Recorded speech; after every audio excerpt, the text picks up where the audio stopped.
અબુધાબીના પ્રથમ હિન્દુ મંદિરના દર્શન તો આપને કરાવ્યા। હવે આપને ગુજરાતના રાજકારણ વિશેના સમાચાર પણ આપી દઈએ।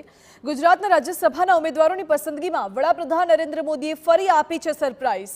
ભાજપ દ્વારા ગુજરાતના રાજ્યસભાના 4 ઉમેદવારોના નામની જાહેરાત કરવામાં આવી, જે અંતર્ગત ભાજપ અધ્યક્ષ જેપી નડ્ડાને ગુજરાતમાંથી ટિકિટ અપાઈ છે। તો સુરતના પાટીદાર અગ્રણી અને જાણીતા ઉદ્યોગપતિ ગોવિંદ ધોળકિયાને પણ રાજ્યસભાના ઉમેદવાર જાહેર કરાયા છે, જ્યારે આ તરફ બક્ષી પંચ મોરચાના પ્રમુખ અને ઉત્તર ગુજરાતના અગ્રણી મયંક નાયકને રાજ્યસભાની લોટરી લાગી છે। અને ચોથા ઉમેદવાર તરીકે મધ્ય ગુજરાતમાંથી ભાજપના અગ્રણી અને જાણીતા તબીબ જશવંતસિંહ પરમારની પસંદગી કરવામાં આવી છે।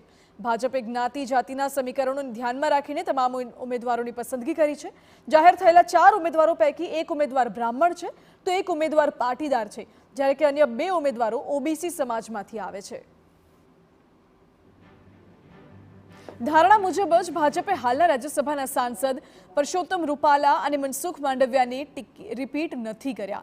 કેન્દ્રીય આરોગ્ય પ્રધાન મનસુખ માંડવિયાને હવે ભાવનગર બેઠક પરથી લોકસભાની ચૂંટણી લડાવવામાં આવે તેવી શક્યતા છે।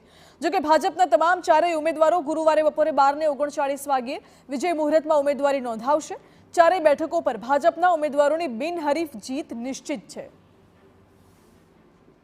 મારા જેવા સામાન્ય કાર્યકર્તાને આવડી મોટી જવાબદારી મેં જિંદગીમાં માગી નથી, છતાં પણ પાર્ટીએ મને જે પ્રકારે જવાબદારી આપી છે એ માટે હું દેશના યશસ્વી વડાપ્રધાન આદરણીય નરેન્દ્રભાઈ, આદરણીય અમિતભાઈ સાહેબ, રાષ્ટ્રીય અધ્યક્ષ નડ્ડાજી સાહેબ, ગુજરાતના અધ્યક્ષ પાટીલ સાહેબ અને ભૂપેન્દ્રભાઈ તથા સૌ કાર્યકર્તાઓનો હૃદયથી આભાર માનું છું।